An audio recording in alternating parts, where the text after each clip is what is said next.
तो विंच जरा कमी करा सद्गुरु कृपेने. यश तेच सांगतात. सूर्य उगवला प्रकाश पडला आडवा डोंगर हा. आडवा डोंगर तयाला माझा नमस्कार. आडवा डोंगर तयाला माझा नमस्कार. आडवा डोंगर तयाला माझा नमस्कार. अग ग ग ग ग ग ग ग ग ग ग ग ग. अग ग ग ग ग. विंचू चावला अरे देवा रे देवा, विंचू चावला. आता काय मी करू, विंचू चावला. आता कुठं मी जाऊ, विंचू चावला. अरे दादा दादा विंचू दादा, चावला. अरे बया बया बया, विंचू चावला. अरे विंचू चावला रे विंचू चावला रे विंचू चावला. हो काय झालं महाराज? आता काय सांगू बाबा मी तुला. काम क्रोध विंचू चावला, तम घाम अंगाशी आला, त्याने माझा प्राण चालिला. महाराज, अरे विंचू चावला, महाराज, अरे विंचू चावला. गा गा गा गा गा गा गा. अग ग ग ग ग. देवा रे देवा, आता काय मी करू, आता कुठं मी जाऊ, अरे महालात जाऊ की लक्ष्मी नगरात जाऊ. अरे विंचू चावला रे विंचू चावला रे विंचू चावला. हो मनुष्य इंगळी अति दारुण. म्हणजे दारुण. अरे अरे अरे अरे, दारूचा आणि इंगळीचा काही संबंध नाही. दारुण म्हणजे भयंकर. भयंकर म्हणजे तो आपला खालचा अभ्यंकर काय? अरे रे, अभ्यंकरचाही संबंध नाही. अभ्यंकर नव्हे, भयंकर म्हणजे अति भयंकर. अति भयंकर म्हणजे? खूप भयंकर. आणि खूप भयंकर म्हणजे? मैंदाळ भयंकर. आणि मैंदाळ भयंकर म्हणजे? तुझा दात पडल्यावर जेवढा त्रास होईल तेवढं भयंकर. अरे. मनुष्य इंगळी अति दारुण, मजनांगा मारिला तीन. तिनं म्हणजे आपल्या त्या खालच्या इथल्या गंगीनं रे रे काय? रे रे रे रे. गंगीचा इथं काय संबंध? मग रंगीनं? कुणाचाही संबंध नाही. तीन म्हणजे त्या इंगळीनं. मिंगळी म्हणजे? मोठा विंचू. मोठा? अंदाजे केवढा? तुझ्या एवढा. मनुष्य इंगळी अति दारुण, मजनांगा मारिला तिनं सर्वांगी वेदना जाण त्या इंगळीची. महाराज, अरे विंचू चावला, महाराज, अरे विंचू चावला. गा गा गा गा गा गा गा गा गा. अग ग ग ग ग. अरे देवा रे देवा, विंचू चावला. आता काय मी करू, विंचू चावला. आता कुणाला सांगू, विंचू चावला. अरे दादा दादा दादा, विंचू चावला. अरे बया बया बया, विंचू चावला. अरे विंचू चावला रे विंचू चावला रे विंचू चावला. हो या विंचवाला उतारा. उतारा, गंडा, दोरा, धुपारती, आरती, वाजंत्री, संत्री, मंत्री. अरे अरे अरे अरे, असला उतारा चालत नाही. मग एक गरम गरम पावशे. छी काय ते, दूध दूध. असलाही उतारा चालत नाही. या विंचवाला उतारा, तमोगुण माग सारा. म्हणजे तंबाखू आणि चुना खायचा अरे, माझा अरे. सारा. तंबाखू चुण्याचं काय काम इथं बेटा? तमोगुण म्हणजे काय? काय? तमोगुण म्हणजे गर्वानं जर तुमच्या छातीचा फुगा फुगला असेल तर पिन लावून थोडीशी हवा कमी करा. मी मारतो पिन फीस. या विंचवाला उतारा, तमोगुण माग सारा. सत्वगुण लावा अंगारा, विंचू इंगे उतरे झरा झरा. अरे विंचू चावला महाराज, अरे विंचू चावला. महाराज. गा गा गा गा गा गा. अग ग ग ग ग. अरे देवा रे देवा, आता काय मी करू, आता कुणाला सांगू, अरे दादा दादा दादा, अरे भया भया भया, अरे विंचू चावला रे विंचू चावला रे विंचू चावला. हो सत्य उतारा येऊन आला का? हा, सत्य उतारा येऊन अवघा सारीला तमोगुण. किंचित राहिली फुण फुण. अजून राहिलीच आहे का? हा, शांत केली जनार्दने, पुंडली कवरदा आई विठ्ठल. श्री ज्ञानदेव तुकाराम. पंढरीनाथ महाराज की जय.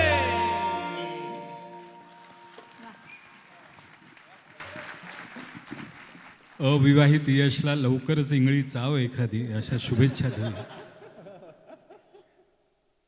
धन्यवाद रसिक मित्रांनो. पर्जन्यधारा बरसत असताना खरोखर त्याची कृपा अत्यंत आवश्यक होती. मला कधी कधी असं वाटतं की लोक निसर्गाला सुद्धा साकडं घालतं की थांबा थांबा थांबा जरा. पाऊस जर आलाच नाही, प्रत्येकाने रोज असं साकडं घातलं आणि त्यांनी ऐकलं तर कसं होणार. पण असं आहे की आमच्या मकरंद भैयांच्या चेहऱ्यावर थोडीशी निराशा दिसत होती. तो म्हणे भैया पाऊस आलाय. म्हटलं काही नाही,